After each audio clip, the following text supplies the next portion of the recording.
रोज की तरह delivery boy घर घर तक पार्सल पहुंचाने के लिए अपने स्कूटी में निकल पड़ा। पहला पार्सल पीके शर्मा को देना था।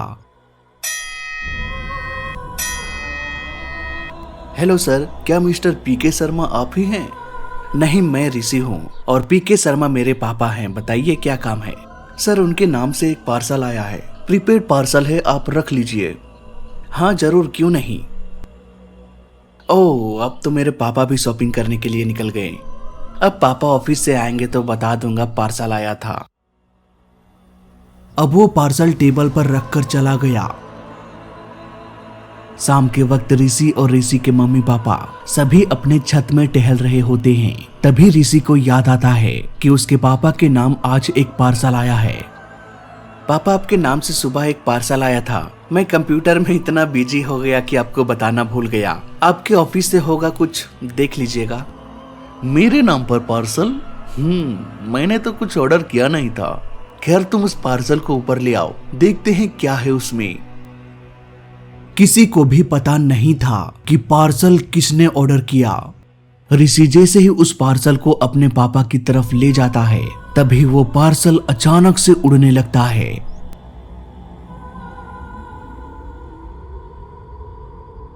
पापा, ये क्या हो रहा है? ये कैसे उड़ रहा है? अरे ये क्या हो रहा है? मुझे तो अब डर लगने लगा। नहीं पता बेटा, ये उड़ कैसे रहा है? कुछ देर में वो पार्सल जमीन में जोर से गिर जाता है। सभी के सभी उसे एक अलग ही नजरों से देखते हैं। ऋषि पार्सल की ओर बढ़ता है। ऋषि, तुम एक काम करो, इस पार्सल को तुम कल ही वापस कर देना। मुझे लगता है मैंने इसे कभी मंगवाया ही नहीं है। इसमें जो कुछ भी है हमारा नहीं है। इसे वापस कर दो। अगली सुबह ऋषि पार्सल को वापस कर देता है। कुरियर बॉय पार्सल लेके चला जाता है।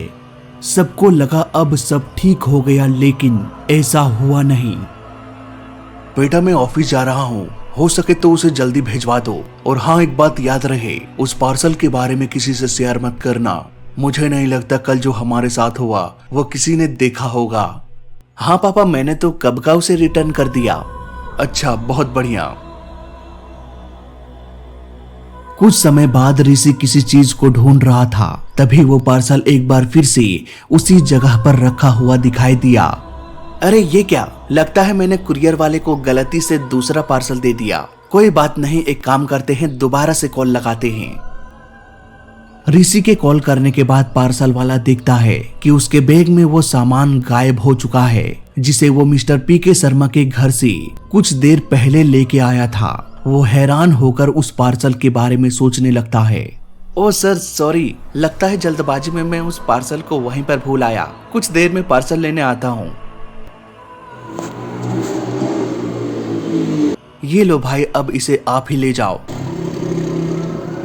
पार्सल वाले के जाते ही ऋषि एक बार फिर से अंदर आता है। अंदर आते ही वो देखता है कि वो पार्सल फिर से वहीं पर रखा हुआ है। ऋषि इन सब चीजों को देखकर और भी घबरा जाता है। उसे लगता है कि इसमें कुछ तो ऐसा जरूर है जो हमारे घर में ही रहना चाहता है, लेकिन वो डर से उस पार्सल को नहीं खोलता और वो अपने पापा के आने का इंतजार करने लगता है। धीरे धीरे शाम से रात हो गई। पीके शर्मा ऑफिस से घर आता है। तभी उसका बेटा कहता है, पापा, आज मैंने जिस पार्सल को वापस किया वो एक बार नहीं, दो बार नहीं, 3 बार हमारे घर में वापस आ गया। अब तो मैंने हार मानकर उस पार्सल को दिया। मुझे लगता है पार्सल में कुछ तो ऐसा है, कोई शक्ति जो हमसे कुछ कहना चाहती है।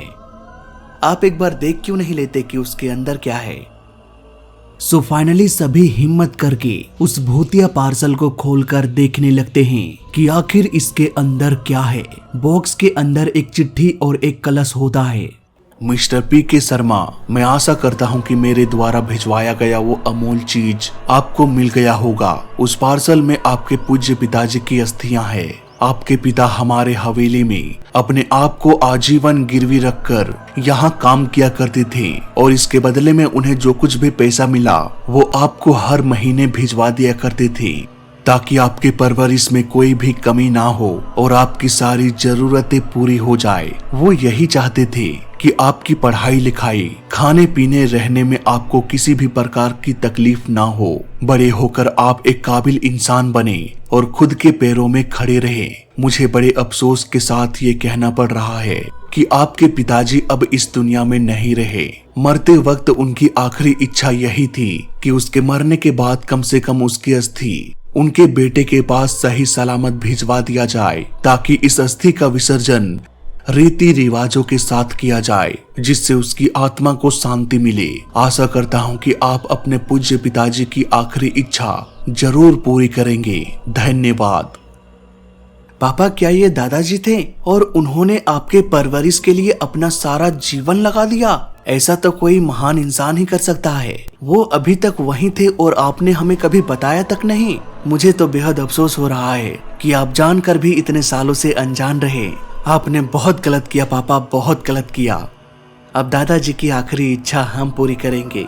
उनके अस्थियों का विसर्जन हम रीति रिवाज से करेंगे। अगली सुबह सभी मिलकर उस अस्थि का विसर्जन बड़े ही रीति रिवाजों से करते हैं और थोड़ी देर बाद उसे एक नदी में बहा दिया जाता है।